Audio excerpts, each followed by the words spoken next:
Bonjour à tous et à toutes, je suis Thomas Louis et bienvenue dans La Quille, le podcast où on parle de culture avec ceux et celles qui la font.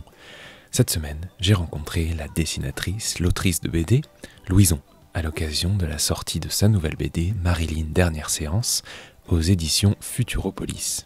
Ce livre est le récit de la relation qu'a eue Marilyn Monroe avec Ralph Grinson, son psychanalyste, de 1960 jusqu'au décès de l'actrice en 1962. Mais attention, pas n'importe quelle relation. Une relation qui dépasse largement celle du simple psy et de sa patiente, et que Louison nous fait découvrir page après page. Précisons également que Marilyn Dernière Séance est l'adaptation du livre éponyme de Michel Schneider, paru en 2006, et heureux lauréat du prix Interallié, car c'est un roman.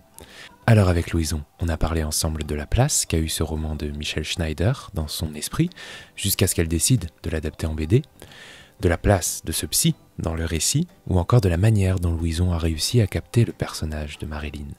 Bonne écoute. Bonjour Louison. Bonjour. Alors posons les bases, pour celles et ceux qui découvrent cet album, Marilyn Dernière Séance, c'est en réalité une adaptation, une interprétation peut-être d'un roman de Michel Schneider, publié en 2006. Comme je le disais, on va planter le décor, puisque tout part de là. Comment tu as découvert ce livre de Michel Schneider? J'aime beaucoup le mot interprétation, parce que c'est vrai qu'on parle beaucoup d'adaptation en ce moment en bande dessinée, et pour la juste raison qu'il y en a beaucoup. Et j'ai l'impression que parfois, l'adaptation est mal vue, comme si c'était un peu la solution de facilité. Or, c'est vraiment une interprétation d'un texte de quelqu'un d'autre, donc c'est s'y plonger, c'est faire des choix, beaucoup, c'est faire des... Donc j'aime bien, et puis interprétation, comme on est quand même sur un livre qui parle beaucoup de psychanalyse, forcément c'est un choix de mots qui me va assez bien. Comment c'est venu? C'est venu parce que j'ai lu ce livre il y a plus de 10 ans, qui m'avait bouleversée d'abord par sa richesse, par le fait qu'il est très très très très complet, enfin vraiment c'est très dense. Puis il est très, alors au-delà de complet, je crois qu'il est très gros. Ouais, c'est 530 pages, puis c'est vraiment, c'est pas 530 pages pour un peu dilué, hein, c'est vraiment... c'est dense. C'est du béton, quoi. C'est vraiment quelque chose de très dense.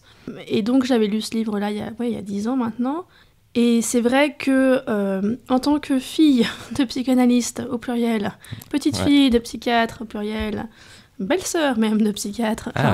Et moi-même, patiente, quand j'étais petite, quand j'étais ado, maintenant à l'âge adulte, la vision de Marilyn en tant que patiente, j'avais trouvé ça absolument fascinant et absolument nouveau, et lui rendant justice, la rendant humaine, comme finalement elle ne l'avait pas été jusqu'à présent, parce qu'elle était un peu en 2D, en quelque part, Marilyn, au cinéma ou en photo.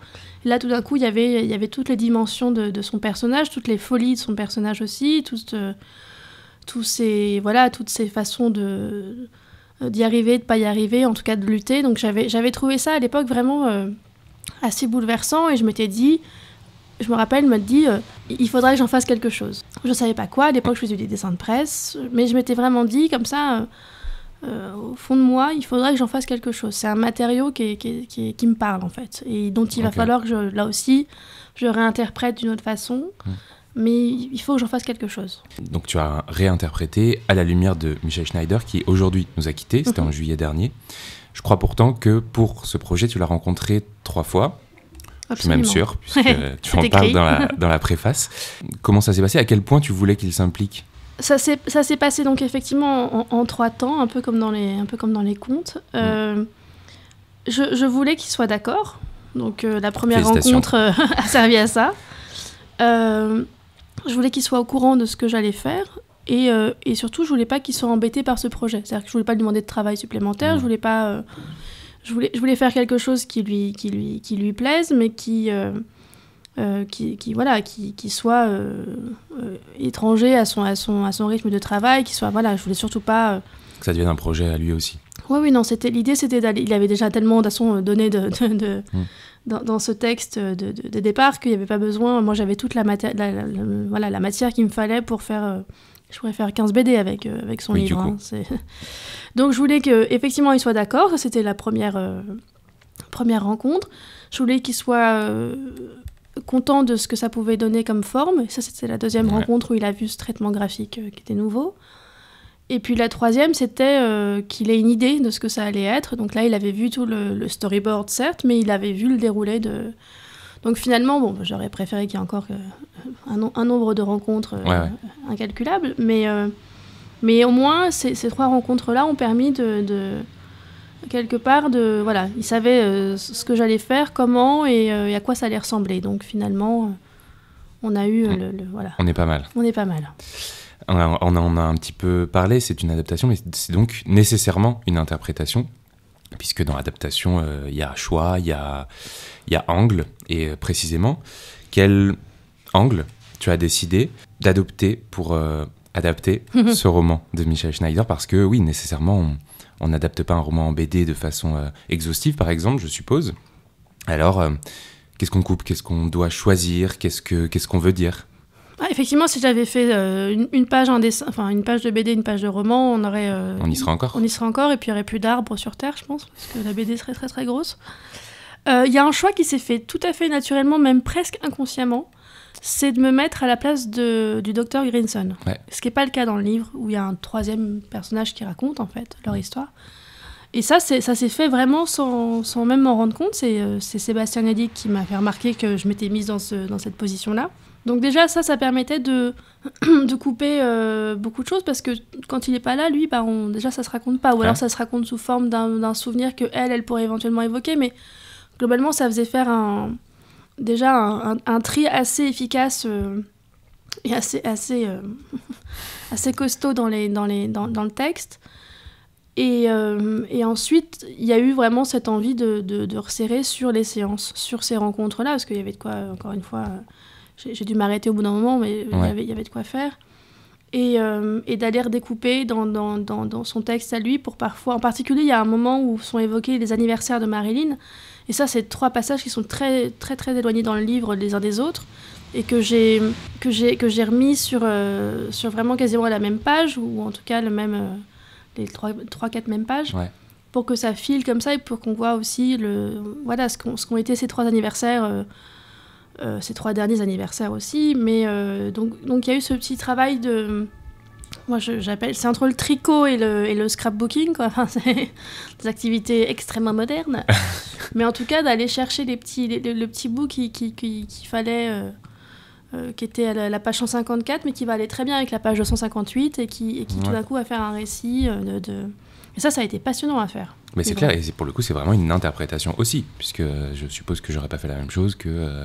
Oui, il y a des choses qui me parlaient à moi, en tant que femme de 36 à l'époque, 37 maintenant, 38, finalement plus 39 longtemps, dans 2 ans, ça ne s'arrêtera jamais, qui me parlaient peut-être plus. Il y a des choses que j'ai aussi laissées de côté, parce que moi, mon but n'était pas de faire de Marilyn ce qui a été fait d'elle quand même toute sa vie, c'est-à-dire...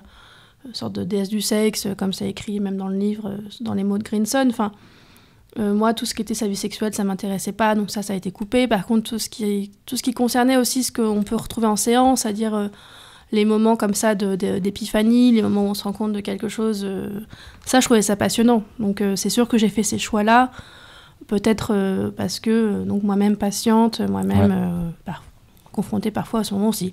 Ah, c'était ça. C'est pour ça. Et peut-être aussi que adopter le point de vue de Grinson, donc du psy, c'était peut-être aussi pour qu'on...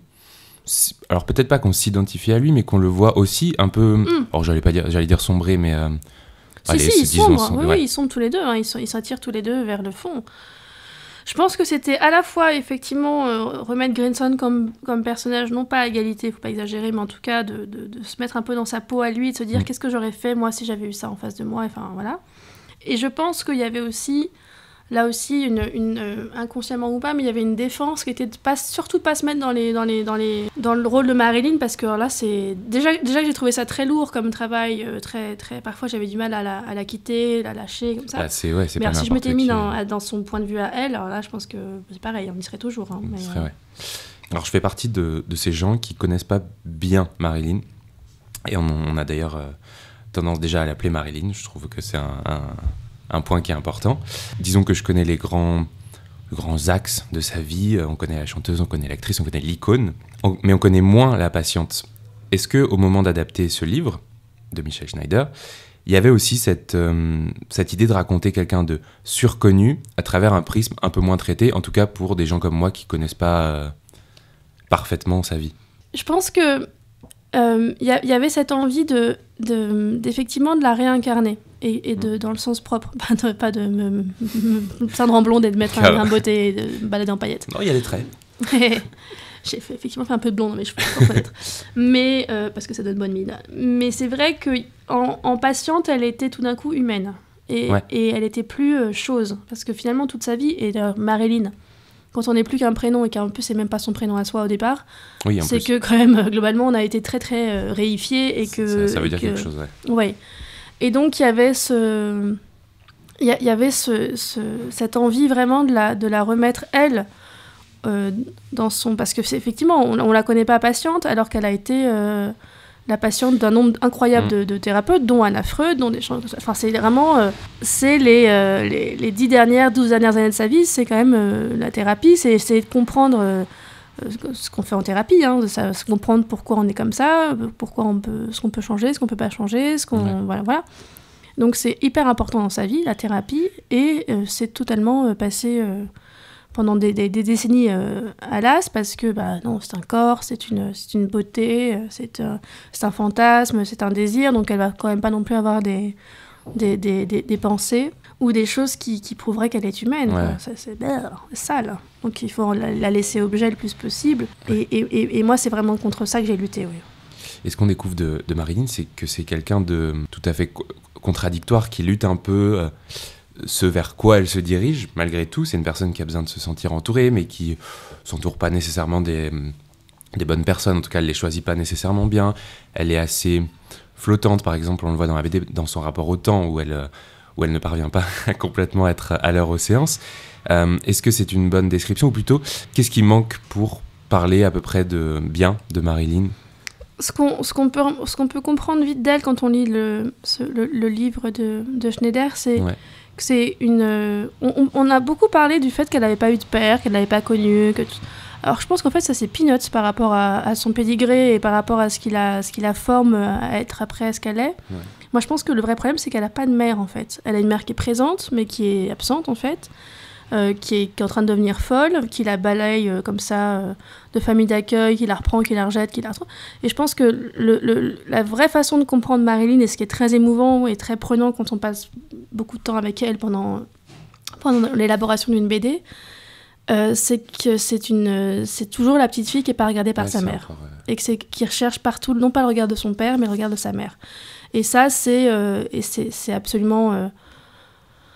bouleversant parce que ça se retrouve pas le regard d'une mère. On peut trouver des figures paternelles, on peut trouver comme ça chez les hommes quelque chose qui... Il y a la truc avec la référence avec la moustache de Clark Gable qui lui fait penser à la moustache de ce qui pourrait être son père. Enfin, mais le vrai truc c'est que elle n'a pas l'amour de sa mère et qu'en plus de ça elle a peur de devenir folle comme sa mère. Donc elle passe son temps à faire ses mauvais choix, d'aller vers les gens qui vont pas l'aimer assez, puisque de toute façon, elle ne sait que ça. Elle ne sait pas être aimée assez.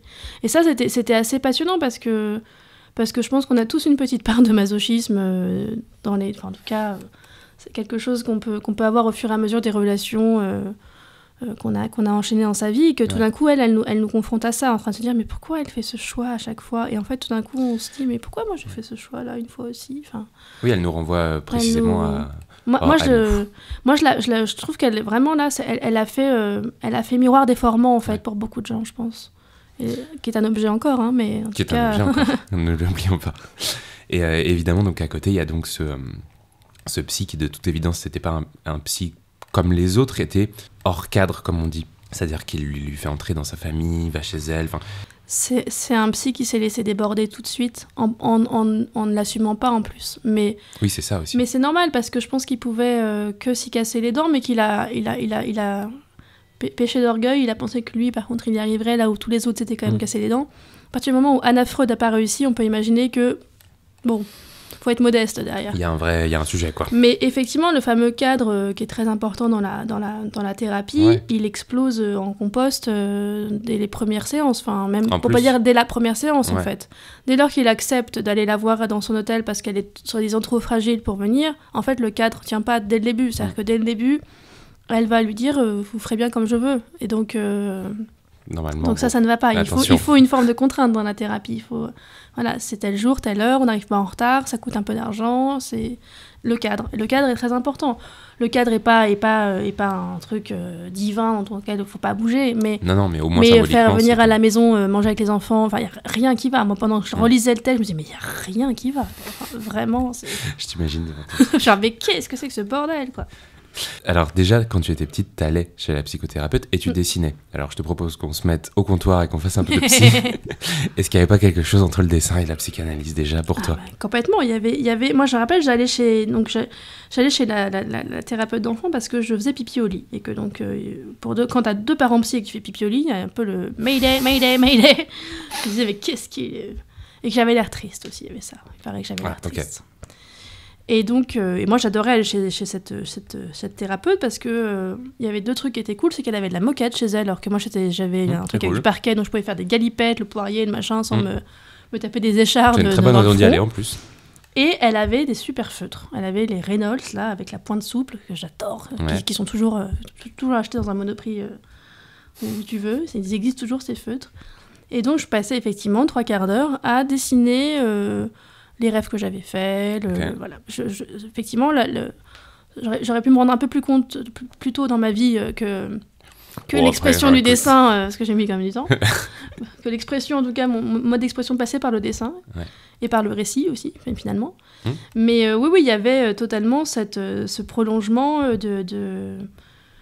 comme il y a beaucoup chez les enfants, hein. Enfin, après, en grandissant, il y a plein d'enfants qui laissent ça de côté, mais c'est vrai que le dessiner, ce qu'on a vu, ce qu'on a fait, c'est en soi assez commun. Exactement. Après, ce qui est intéressant, c'est de voir ce qui reste et ce qui... Exactement. Mais donc oui, j'adorais Et effectivement, là où les autres enfants laissaient une petite chemise par trimestre remplie de dessins, moi, si tu veux, je ne savais plus quoi en foutre de mes dessins, tellement il y en avait. Donc elle en filait même à mes parents, genre, tenez, je n'en peux plus. Voilà, je n'en peux plus, il n'y a plus de place. Parlons un peu plus de la technique. Avec quel outil tu travailles, ou peut-être tu as travaillé pour cette BD en l'occurrence? Pour cette BD, ça a été une nouveauté, c'est que j'ai... Enfin, nouveauté en parallèle, parce que en même temps que je faisais Marilyn, je faisais aussi carnet de campagne avec donc cette BD collective chez Dargaud Le Seuil. Donc j'avais un peu comme ça deux couloirs assez différents, puisque je faisais la campagne Hidalgo et Taubira et à côté Marilyn Monroe. Bon, dans tous les 3 cas, ça finit pas bien. Hein, normalement, il y a un point commun, c'est celui-ci. Il y a un point commun, absolument. Donc il y avait dans les deux... Enfin, j'ai travaillé dans les 2 cas à l'iPad, que j'ai découvert à ce moment-là, parce que avant ça, moi, j'étais plutôt ou totalement Photoshop et tablette Wacom, donc voilà, ou dessin à la main, scanner. Pour les précédentes BD que j'avais pu faire, c'était dessin à la main, scan et couleur à l'ordi. Et là, tout d'un coup, c'est vrai qu'il y a eu ce nouvel outil, ce petit compagnon de vie, parce que j'ai récupéré l'iPad de ma mère, donc c'est un iPad qui est pas très grand, qui est pas du tout un iPad comme j'ai pu voir chez mes collègues dessinateurs qui ont des grands iPads format A3, enfin non, pas exagéré, A4, mais là moi j'ai un truc qui est quasiment un A5 en fait, mais et qui est agréable quand même. Qui ne me quitte plus et qui me permet d'écrire aussi parce que je suis en pleine écriture en ce moment et c'est vrai que ce petit compagnon de vie que j'ai le stylet est quand même particulièrement agréable, il faut reconnaître. Ouais. Et donc, ça a été, tout d'un coup, ça a permis à mon trait de s'affirmer beaucoup plus aussi. Je sais pas pourquoi, il y a tout d'un coup, comme ça, comme il y a plus de décalage entre l'écran, enfin, je sais pas, il y avait quelque chose de plus affirmé. Et c'est voué à durer? Enfin, pour l'instant, honnêtement, alors j'aime bien repasser sur le papier parce que, en plus, l'avantage c'est que cette expérience de dessin-là m'a donné un peu confiance aussi sur le trait. Ouais. Mais je trouve que c'est tellement, là de partir, je pars 3 jours en festival, partir avec juste un iPad, en termes et savoir que je vais pouvoir bosser tout ce que je veux avec ça, c'est vrai que ça change la vie. Ne pas avoir la tablette, le machin, le truc mieux. Je leur dis il faut la prise. L'iPad, il tient toute la journée ou presque. C'est un vrai argument en plus. Non, mais bien sûr. En fait, plus on est libre dans ces outils, je trouve, plus on est libre aussi dans son dessin. Et c'est vrai que pour la mise en couleur, par contre, alors sur Carnet de campagne, c'était différent parce que on travaille en noir et blanc et la mise en couleur était faite par Clémence Sapin. Mais là, justement, comme j'étais un peu frustrée de ne pas faire mes couleurs, donc là, j'avais tout d'un coup l'inverse. Et alors que jusqu'à présent, mes précédentes BD, et même ma façon de travailler jusqu'à présent était très, très en couleur, Là, on a avec Sébastien Yadig et aussi avec Schneider, en fait, qui m'a comme ça donné des indications, des envies qu'il avait graphiquement. Tout d'un coup, donc de ne plus passer par la couleur, en fait, mais passer par la lumière et d'avoir cette bicro. Moi, j'appelle le tricro, Ouais. parce que j'ai vraiment autant travaillé le noir, le blanc et le bleu, alors qu'on dirait que le blanc est une absence de... Mais en fait, moi, je faisais tout en bleu, et puis après, je venais mettre du blanc pour que la lumière apparaisse. Voilà. Et donc ça a été une nouvelle façon de travailler la lumière, de travailler... ça a été de travailler le motif, du coup, aussi, parce que finalement, le noir me permettait de remplir... Ouais. Autrement que par aplat, même s'il y a des aplats, évidemment. Mais donc, ça a été vraiment une petite révolution personnelle et graphique de me dire je peux aussi travailler comme ça. Alors bon, la lumière est centrale, mais tu viens de l'évoquer, cette couleur bleue, enfin ce trio de couleurs du coup, bleu, blanc et noir. Alors moi, d'instinct, quand on me parle de Marilyn, j'imagine, je sais pas, du rose, du rouge, j'en sais rien. Bon, alors j'imagine que tu as théorisé ce choix de couleur. Pour quelle raison est-ce que tu as choisi le bleu ? Mon premier réflexe a été de me dire, quand Schneider avait dit ok, allez-y, mais je vois pas très bien à quoi ça va ressembler, mais allez-y, parce qu'il avait vu Cher François, donc forcément il fait un petit peu... Premier réflexe, c'était de me dire, je vais aller chez Sennelier, je vais m'acheter des sanguines, des teintes comme ça, dans corail, chair, machin, enfin. Ce qu'on imagine un peu, du coup. Oui, exactement. Et en fait, je me suis dit, est-ce que c'est justement... Si c'est ma première idée, est-ce que c'est vraiment la bonne ? Et même, je pensais à quelque chose que me disait Tignos quand on travaillait ensemble chez Marianne, donc malheureusement quelques temps maintenant, et qui me disait, si tout le monde a la même idée, c'est qu'elle n'est pas bonne. Ouais, c'est pas nul comme conseil. Et donc je me disais, en fait... Et surtout, il y a un moment, je me suis dit, de quoi j'ai envie, moi ? Plutôt que de qu'est-ce qui me paraît logique, de quoi j'ai envie. Est-ce que j'ai vraiment envie d'aller dans des choses un peu évanescentes, des sanguines et des choses comme ça Est-ce que c'est pas un peu facile, ou est-ce que j'ai envie d'aller vers des choix graphiques de choses qui moi m'ont toujours plu et c'est là où en fait donc le bleu de la couverture qui est différent du bleu de l'intérieur, parce qu'on a au début j'ai travaillé avec ce bleu là, mais ça écrasait beaucoup le travail de lumière, donc on a vite réduit un petit peu la teinte. Mais ce bleu comme ça, très franc, presque outre-mer, ce noir et ce blanc, c'est moi ce que j'aimais dans donc les livres d'Ungerer, en particulier Les Trois Brigands, qui restent quelque chose qui, quand j'étais petite, comme ça, a figé quelque chose graphiquement que je trouvais très efficace, très beau, très... Et donc je me suis dit, mais c'est ça dont j'ai envie, en fait. C'est ces couleurs-là dont j'ai envie. Et effectivement, le bleu, contrairement à cette célèbre BD, est une couleur froide. Et en fait, je me suis dit, je raconte une fin de vie. Je raconte pas, je raconte pas un shooting photo avec des plumes, des paillettes et du champagne. Je raconte quelqu'un qui est en train de mourir, en fait. Et c'est pour ça que ce bleu, donc de l'intérieur, qui est encore plus froid que celui de la couverture, moi je l'aimais parce qu'on l'a choisi sur un petit nuancier pendant de longues minutes, ici même chez Futuro. Et j'aimais parce que pour moi, c'est le bleu qu'on a quand on a froid aux mains et que on se cyanose un peu. Et donc, en fait, c'est le sang qui part, c'est vraiment la vie qui part aussi. Okay. Et ce qui était très agréable, finalement, et assez rare quand on travaille, c'est que à l'iPad, par contre, j'ai travaillé avec un cyan 100% parce que c'était plus simple après en côté maquette, comme ça, elle pouvait le remplacer, enfin, un truc un peu technique. Donc j'avais ce que j'ai appelé mon bleu de travail, parce qu'évidemment, je ne peux pas m'empêcher de faire une petite boutade. Et en fait, quand le livre est arrivé, j'ai redécouvert en fait avec le bon bleu. Donc j'ai eu une surprise de découvrir mes propres planches. Ouais. Et ça, c'était quand même assez chouette, parce que c'est rare de découvrir son livre quand on a passé plusieurs mois dessus. Ouais, c'est ça, c'est rare et de découvrir son travail. Et je découvrais ce bleu en disant, on a vraiment bien fait de prendre ce bleu, parce qu'il est effectivement, il est assez, il est plus que froid. Hein. Il est, on serait dans un frigo. Ouais, c'est vrai, ça fait potentiellement penser à ça. Ouais, il y a quelque chose de froid. Et en fait, c'est ça. Je me suis dit, on est en train de raconter une fin de vie. On n'est pas en train de raconter un French cancan. Donc ce bleu, ce blanc et ce noir, finalement le bleu est l'ombre, en fait. Et le blanc, évidemment, la lumière. Un peu, tu vois. Et le noir sert juste à comme ça, à temporiser un peu les deux et à créer quelques effets de matière et autres. Mais voilà, c'était tout d'un coup toute nouvelle façon de faire. Et j'avoue que j'ai vraiment aimé cette façon de faire. Trop bien. Ouais. Et je me demandais aussi comment tu as fait pour dessiner Marilyn. Est-ce que tu t'es appuyé sur des photos, des vidéos, sur rien? J'ai regardé beaucoup de photos, pas de vidéos tellement parce que j'avais très envie de revoir les films, mais je me suis un peu empêchée en disant viens pas parasiter trop de trucs. Je les ai regardés après finalement. Enfin, j'ai vu certains M Show il y a pas très longtemps avec mon amoureux. C'est vraiment le meilleur film de la Terre au passage. De la Terre, ok. Ouais, de la Terre, de l'univers même.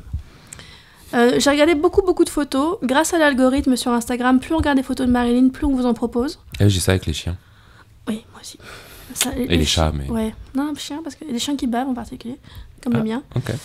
Et donc, je découvre encore maintenant des photos de Marilyn que je ne connaissais pas, parce qu'il y a une immense banque d'images. Ouais. C'est la femme qui aimait quand même être le plus photographiée sur Terre, je pense. Donc c'est vrai que je l'ai beaucoup regardée, parce qu'au début, elle ne venait pas, et j'ai fini par trouver ce truc des sourcils, en fait. Et ce petit air un tout petit peu, toujours un petit peu étonné qu'elle a, genre un peu surpris aussi, et peut-être un peu aussi en détresse de...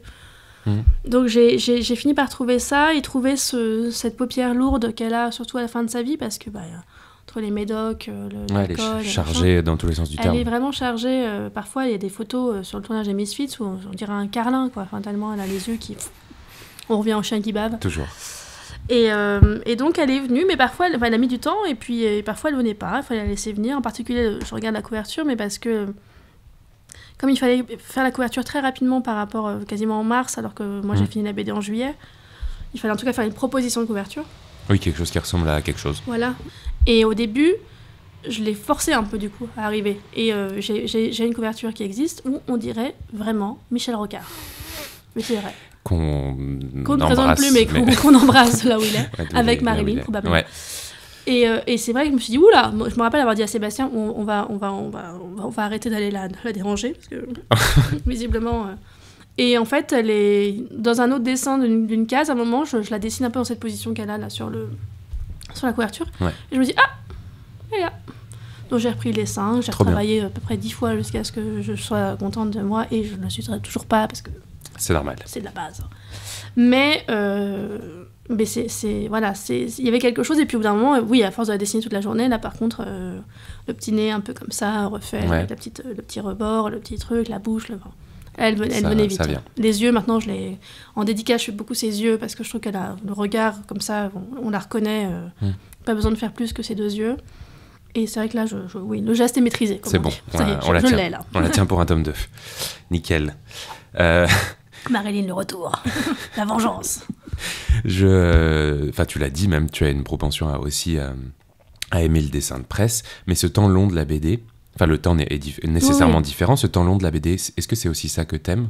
C'est ça dont j'ai eu besoin à un moment dans ma vie. Il y a 4-5 ans, un peu plus maintenant, c'est 5-6 ans. Après 2015, en fait. C'est-à-dire que 2015, pour les dessinateurs de presse, ça a quand même été une année un peu compliquée. C'est-à-dire que, à la fois, on s'est attaqué à notre métier, on a perdu des collègues, dans mon cas, que j'aimais très fortement, et que j'admirais fortement aussi.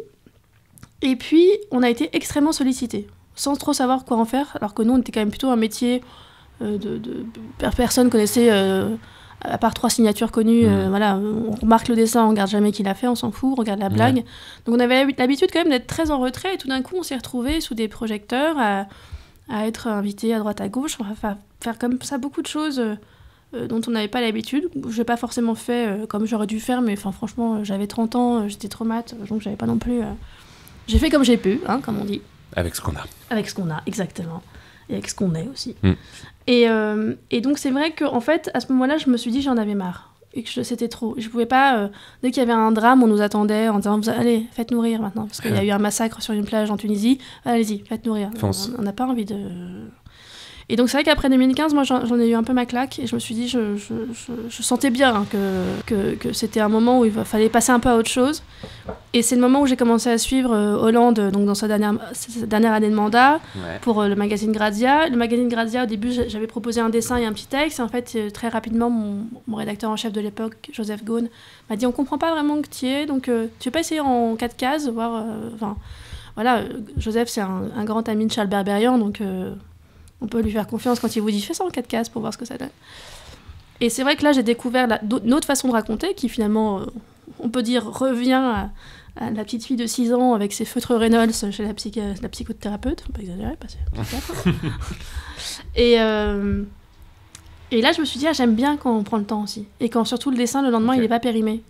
Et qu'on peut mettre ce qu'on veut dedans. Et on n'est pas obligé de faire rire tout de suite. On peut prendre le temps de raconter quelque chose. On peut mettre une petite blague quand on a envie de mettre une petite blague, mais on n'est pas obligé d'être drôle. On n'est pas obligé d'être le nez sur des choses angoissantes. On n'est pas... Enfin...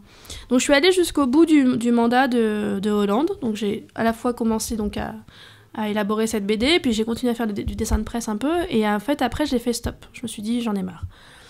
Et j'ai bien fait parce qu'il y a eu donc Macron, qui était quand même moins intéressant comme président, qui a eu tous ces trucs de gilets jaunes qui, en fait, très rapidement se seraient répétés, s'arrêtaient, enfin... Et en plus, moi, personnellement, dans ma vie privée, j'ai connu un truc très, très dur, parce que j'ai perdu mon compagnon du jour au lendemain, enfin... Et donc, je me suis dit... Je me rappelle, le jour de sa mort, je me suis dit... faut que j'écrive. Le premier réflexe, c'était d'écrire. Et d'ailleurs, c'est comme ça que je me suis mise à écrire des romans aussi. Donc vraiment des trucs encore plus, voilà. Tu sors un deuxième bientôt, je crois. Il faut juste que je le finisse. C'est un détail. Fois rien. C'est 3 fois rien. Et donc même de me passer du dessin pour raconter les choses. Donc encore plus une... Mais pour autant, sans laisser la bande dessinée, sans laisser évidemment tout ça de côté. Et c'est vrai que là, l'adaptation d'un livre de quelqu'un d'autre, c'était encore une autre façon de raconter les choses. Et j'ai trouvé ça absolument passionnant, ce qui tombe bien, puisque... Prochain projet chez Futuro, c'est aussi une adaptation, avec l'auteur cette fois-ci, à qui j'ai dit de prendre une mutuelle. J'ai l'impression de porter un peu malheur quand même, donc c'est juste l'adaptation de Poudzi, le roman de Thomas Negaroff. Qui est sorti il y a 2 ans maintenant. Chez Gallimard. Chez Gallimard, exactement. Donc on est très contents, mais c'est vrai que... Oui, mutuelle. Mutuelle à tous. Je vais te poser la dernière question que je pose à tous mes invités, à toutes mes invitées. Est-ce que tu aurais un ou plusieurs coups de cœur culturels à nous partager ? Alors ça va, j'ai deux coups de cœur de lecture. Ouais. Un qui n'est pas très original parce que tout le monde a aimé, mais ça m'a tellement bouleversée comme lecture que j'ai envie que tout le monde soit bouleversé. C'est Quand tu écouteras cette chanson de Lola Lafont, que je offrez-le, mais offrez-le chez Stock, collection Manu au musée. Exactement, mais qu'est-ce que c'est bouleversant ce livre. Je suis d'accord. Et en plus, je l'ai vu au Festival Télérama, je l'ai vu en lecture de ce livre-là. Et même elle, quand elle lit son texte, elle est très émue, donc ça vous flingue encore plus, ça vous fout la glotte, comme on dit. Et le deuxième, c'est pas très objectif, mais tant pis, c'est la réédition de Rock Strips chez Flammarion, qui sous la direction de Vincent Brunner, qui est un peu mon amoureux, certes, mais qui a fait un travail assez incroyable. C'est 2009 et 2011, si je dis pas de bêtises. Et donc, c'est l'histoire du rock, avec 54 auteurs différents. Donc là, il y a 4 nouvelles histoires, dont Amy Winehouse par Coco. Donc, c'est quand même des choses assez... Voilà. Il y a un mélange, on en a forcément pour son argent. Oui, pour son argent. Excellent cadeau de Noël. Non, c'est vraiment un beau livre, noir et blanc, très, voilà, il y a du Kilofer, du Berberian, du Ninantico, enfin c'est beau. Et on apprend plein de choses. Ce qui ne gâche rien. Exactement. Merci beaucoup. Et bien voilà, la quille, c'est terminé pour cette semaine, mais on se retrouve la semaine prochaine avec une nouvelle invitée ou un nouvel invité pour parler culture. Merci beaucoup pour votre écoute et à la semaine prochaine.